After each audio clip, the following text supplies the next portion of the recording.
Hi, Hiram here. I got a message from Richard Freeouf. I hope I didn't murder the last name too badly. But Richard sent me a message asking, I had a quick question since I'm new to alcohol stoves. What is your favorite alcohol stove and what would you recommend to a newcomer? I've gotten this question tons of times, so I figured, I guess it was about time I do a video on it instead of just saying what I use. When it comes to alcohol stoves, I actually have two that are my favorites. Sorry, I can't pull out just one, but I have two. One being the Trangia Mini, or Spirit Burner as other people like to call it, and the Fancy Feast stove. Now, between the two of them, I have the two of them because I use them for different things. If I'm going on longer hikes or camping trips or something, car camping, cabin camping, long hikes, or long camping trips rather, where I'm going to be using processed food like cans of beans and things like that, I like to use the Trangia simply because it has a simmer ring on it that you can regulate the heat so you don't burn this kind of stuff in your pots. Excuse me. Also, if I'm going on trips where I like to show off and do stuff like dry baking and things like that, I use the Trangia in the Mojo pot stand. I think I'm going to have to find a different pot stand to suggest to people because I can't find the Mojo on eBay anymore. I'll have to see if I can contact the guy that made them, see if he's going to still do it. But the burner fits in a lot of different pot stands. Now, if I'm doing a day hike or something where I'm just going to be boiling water for coffee, cocoa, for making grits, oatmeal, packages of dehydrated food, then I like to use this because this is a great burner for boiling water, basically. I'm not too good on, I've tried this a couple of times for heating up processed food, and because there's no regulating on this, it gets a little iffy. You got to always make sure you stir it and stuff. But for boiling water, this is great. Now,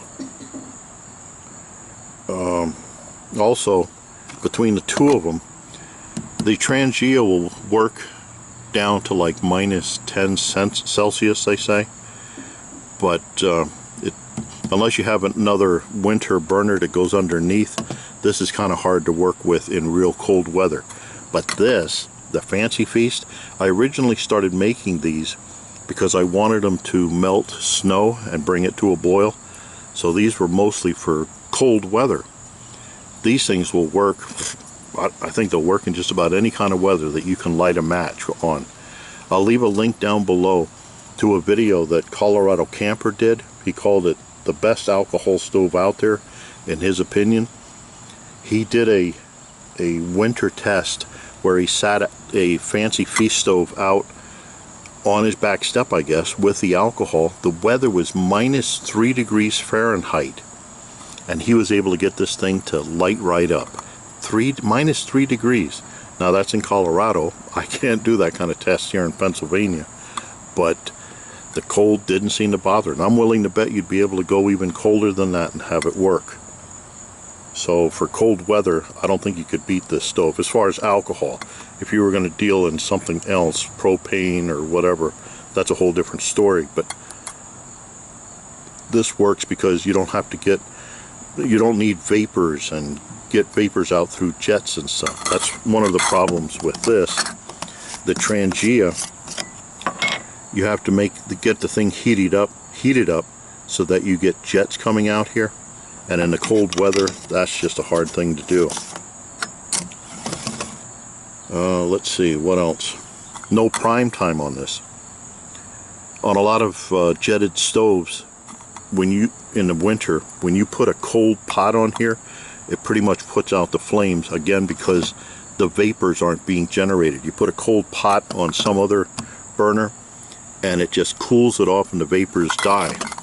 With this, I've had cold stuff where I put a cold pot on here and you just light it from underneath and it just goes. It's not affected by cold pots. Oh, another one, Wawhiker.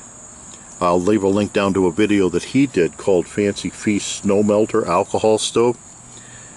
He's in Washington State. He actually did a video where he was melting snow in this. I thanked him for that, because that winter we hardly had any snow, and what little snow we did get, I didn't get to get out in it, but he actually melted snow and got it to a boil. Now, of course, because of the cold weather, it's going to take more alcohol, but you were able to do it with a simple little stove like this. So, in conclusion, drew this out to a long video, of these two of my favorites, for a newcomer, I would probably suggest the Fancy Feast stove. One, because you can build it yourself. It just takes a cat food can, a tomato paste can, and a piece of carbon felt, and you got yourself a stove. I'll leave a link also down below to my playlist for the Fancy Feast stoves. It shows you how to make them, the different progressions, because we've had 2 different heights for this thing. Why you should put holes in it, stuff like that. I'll leave a link to that too. But I think for a newcomer, you can't beat this for the price, and you can't beat it for the stove, the Fancy Feast stove. So I hope this helps Richard. I thank you. I hope it helps. I thank you for watching. I look forward to your input, questions, remarks, helpful suggestions.